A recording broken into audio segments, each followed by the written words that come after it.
Okay, I welcome everyone to this video lecture series on OpAmp act as a differentiator. Okay, so in my previous lecture, we have seen what is integrator. Integrator is nothing but it will produce the integrated output of your input signal. If you apply like sine, what is the integration of sine? Okay, what is the integration of cos? What is the integration of any signal? Okay, so it will produce particular integrated output of that particular input. Okay, so today in today's class we will see how this differentiator will work. It is very simple to understand in terms of mathematical formula, right? So if I ask what is the differentiation of sine, what is the differentiation of cos, what is the differentiation of some number, so easily we can uh, uh, find the solutions to that particular mathematical operations. Okay, similarly differentiator is the another concept how we find the differentiation of particular input signal. Okay, so what is differentiator? Basically a differentiator is a circuit that is exactly opposite to integrator. Integrator का opposite जैसा differentiator रहता है, so वैसे ही differentiator का opposite रहेगा integrator. Okay, and what is the small change here? What we can do here is the position of the resistance and capacitor in integrator is been reversed. Okay, so instead of resistor we put a capacitor, and instead of capacitor we will put a resistor. I will show you the figure also how this can be constructed. Okay, and the capacitor, it is connected to the input terminal, okay, of the inverting amplifier, while the feedback is connected as a feedback element across the operational amplifier. So if you look at this figure here, okay, the figure for the differentiator, it we have connected one capacitor at the input terminal of the op-amp that is inverting. Why it is inverting? It is connected to minus. Similarly, here we have one resistance, it is taken as a feedback resistance. All the applications of op-amp works on the concept of virtual ground. Okay, so V1 and V2 are the two voltages which are applied across the op-amp terminals. So that is what the paragraph number 1 says. The capacitor is connected to input terminal and the resistance is connected into the feedback resistor. The operational amplifier circuit, it performs the mathematical operation of differentiation. That is, it produces the input voltage or the output voltage which is directly proportional to input voltage. Okay, so here if you look at this diagram, so if I apply the sine signal at the input of the op-amp, okay, this sine signal initially it will pass through the capacitor C and it will be applied to the op-amp. And what the op-amp will do, the op-amp will produce the differentiated output or the differential output of the input sine signal and produces the output voltage. Okay, then we have one feedback resistance also. So in the differential amplifier or different, or simply you can call it as the differentiator. Okay, so the capacitor basically it will charge and it will discharge. Okay, so once I apply the input voltage, the capacitor will start charging to its maximum value, or simply you can call it as a peak value of the capacitor. And once the capacitor reaches to its maximum value, it will start discharging towards its lower value. So in this way the capacitor will charge and capacitor will discharge. So based on the charging and discharging of the capacitor, the op-amp will, or the performance of the op-amp can be measured, or it plays a very important role in the performance of your particular differentiator. Okay, so if you see, or if we see that if we the input signal which we have applied to the input terminal of the op-amp, okay, is nothing but a sine signal, and that particular sine signal can be simply applied to the differentiator. Now the capacitor block, okay, what is the operation of capacitor here is it blocks the, what it blocks? It blocks the DC component and it will allow the AC components. Okay, it will allow the DC components and it will remove the AC components. Okay, so therefore the operation of capacitor plays again the very important role here. Okay, and we know that the resonance, the concept of resonance, where we can see the signal frequency reaching to its maximum point, we call it as a resonant frequency. Okay, similarly here also in the differentiator, based on the charging and the discharging of the capacitor, okay, here we may have some kind of low frequencies and we may have some kind of high frequencies. Okay, so this capacitor usually it blocks the DC it allows the blocks the AC components and allows the DC components. Okay, so that is the reason here we have applied the capacitor to the input terminal of the op-amp. Okay, why? Because the capacitor allows at some high frequencies the circuit becomes unstable. Okay, so when the circuit becomes unstable, it becomes oscillate, so it starts oscillating. Okay, and why it is mainly because of your first order effect. Okay, and also it determines the frequency response of the op-amp circuit, causing second order response at high frequencies. So if you want to avoid this kind of high frequency responses, and if you want to avoid the high frequency series of frequencies or the order of frequency, that is first order and second order, we should make it minimum, that is frequency should be kept minimum as minimum as possible, so that the op-amp which is acting as a differentiator, it differentiate properly. If it does not differentiate, it simply act as a oscillator where it will oscillate.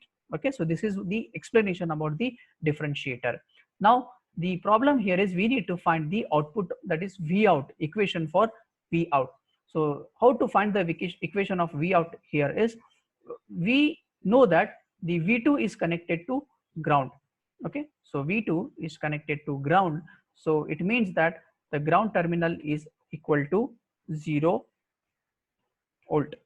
Okay, so if it is 0 volt, then the point V2 is equal to 0 volt, so V2 का point 0 हो जाएगा. So if the point V2 is equal to 0, then in turns it will make your input voltage, that is V1 voltage, also equal to 0 volt. Why this is? This is because of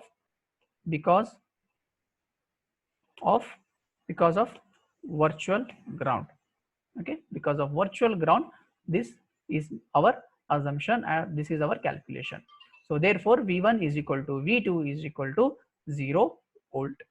Now we have two currents, that is the first current is here, that is current I1, and the second current here is nothing but IF. Okay, so we have two currents, current input current, current forward current represented by IF. So first we need to find what is the input current.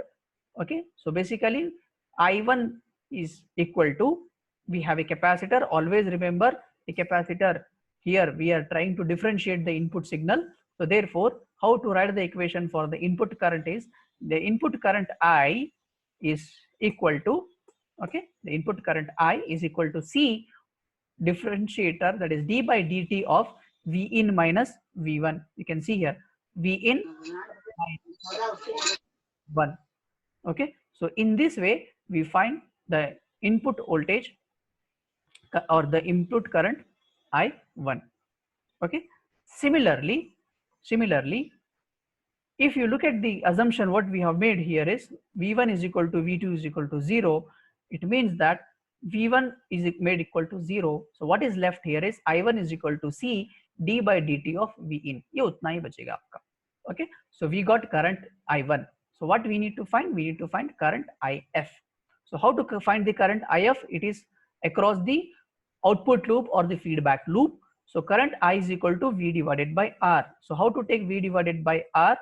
Okay, so you can see it is V0 and here it is connected through a V1 or at point terminal V1. So therefore to find the current IF, how you should take it is VI minus V out divided by R. Okay, or simply you can take V1 minus V out divided by R. So what is V1? V1 is equal to 0 volt. So therefore the only current remains here is minus, same as it is, V out divided by R. उतना ही बचेगा. So you got equation for IF and you got equation for current I1. Substitute both the equations and equate both the equations. So if I equate both the equations, the current here, you can see I have written this C1 here and V out is written here. Okay, so two things are substituted in the formula so that both the equations can be equated. Now I want to find the voltage V out. To find the voltage V out, okay, so what you should do is you should multiply this R to the numerator on the LHS side. So it becomes C into R, sorry, minus sign also goes on the other side. So V out is equal to minus of RC, you can see the formula here, 3.40 minus RC d by dt of V in. Okay, so minus RC d by dt of R d by dt of V in. Okay, so once you do that, you will get the equation for V out. Okay, so once you got the equation V out, so that equation V out will give you the differentiated output for the input applied. So what you can see here, V in. So what we are differentiating, d by dt is differentiated with respect to V in. Okay, then what about this RC? So first, this minus sign indicates it is 180-degree phase shift. Okay, the minus sign is 180-degree phase shift. And why it is 180-degree phase shift? Because it is connected to the inverting terminal of the op-amp. And what is RC? RC is nothing but it's a time constant. Okay, so the output voltage whatever you obtain with this for the applied input signal will have some RC constant of, so that it will find the derivative of the input voltage with respect to time t, and the minus sign will indicate that the signal what the at the output voltage is 180-degree phase shift. So that is the reason the differentiator here is nothing but it is the derivative of the applied input signal, and that too it is non-inverting.